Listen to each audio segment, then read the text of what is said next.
Hi friends, ఈరోజు మన ఛానల్లో చాలా ఈజీగా కుల్ఫీ ఎలా తయారు చేసుకోవాలో చూద్దామండి. ముందుగా దీనికోసం ఒక 3 పటికి తీసుకొని మెత్తడి పొడిలా దంచుకుని ఒక బౌల్లోకి తీసుకొని పక్కన పెట్టుకోవాలి. తర్వాత స్టవ్ ఆన్ చేసుకొని స్టవ్ పై ఒక ప్యాన్ పెట్టుకొని దానిలోకి 1/2 లీటర్ వరకు పాలను వేసుకొని మరిగించుకోవాలి. అలాగే ఒక 10 జీడిపప్పును ఒక 10 నిమిషాల ముందు నానబెట్టుకొని తర్వాత దానిని మిక్సీ జార్లో వేసుకొని వీడియోలో చూపించిన విధంగా మిక్సీ పట్టుకొని మరుగుతున్న పాలల్లోకి వేసుకోవాలి. తర్వాత దంచుకున్న పటికి పొడిని కూడా అందులో వేసుకోవాలి.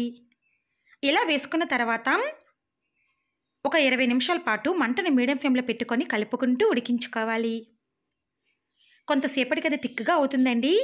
అలా తిక్కుగా రెడీ అయిన తర్వాత స్టవ్ ఆఫ్ చేసుకొని దానిని చల్లారబెట్టుకోవాలి. అది బాగా చల్లారిన తర్వాత చూసారా అండి, ఇలా థిక్నెస్ వస్తుందండి. తర్వాత దానిని మిక్సీ జార్లో వేసుకొని మిక్సీ చేసుకోవాలి. ఈ విధంగా మిక్సీ పట్టుకున్న తర్వాత దానిని ఒక స్టీల్ డబ్బాలోకి వేసుకోవాలి. అలా వేసుకున్న తర్వాత దానిపై మూతను పెట్టుకొని ఒక 8 అవర్స్ పాటు ఫ్రిడ్జ్లో పెట్టుకోవాలి. 8 అవర్స్ తర్వాత దానిని బయటకు తీసుకుంటే మనకి రెడీ అవుతుందండి కుల్ఫీ అనేది. ఐస్ క్రీమ్ పుల్లలను తీసుకొని వాటిని వీడియోలో చూపించిన విధంగా ఆ డబ్బాలో పెట్టుకోవాలి.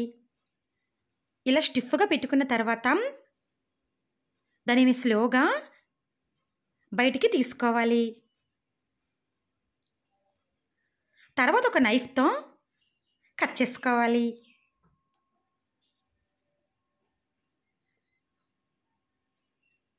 అంతేనండి, మనకి వీధిలో బండి మీద దొరికిన కుల్ఫీ ఇంట్లోనే చాలా ఈజీగా తయారు చేసి పిల్లలకి ఇవ్వచ్చండి. ఈ ప్రాసెస్లో మీరు కూడా ఒకసారి కుల్ఫీని ట్రై చేయండి. టేస్ట్ అయితే అచ్చంగా బయట కొన్నట్లే ఉంటుందండి. చాలా బాగా వస్తుంది. తప్పకుండా ఇలా ఒకసారి ట్రై చేయండి.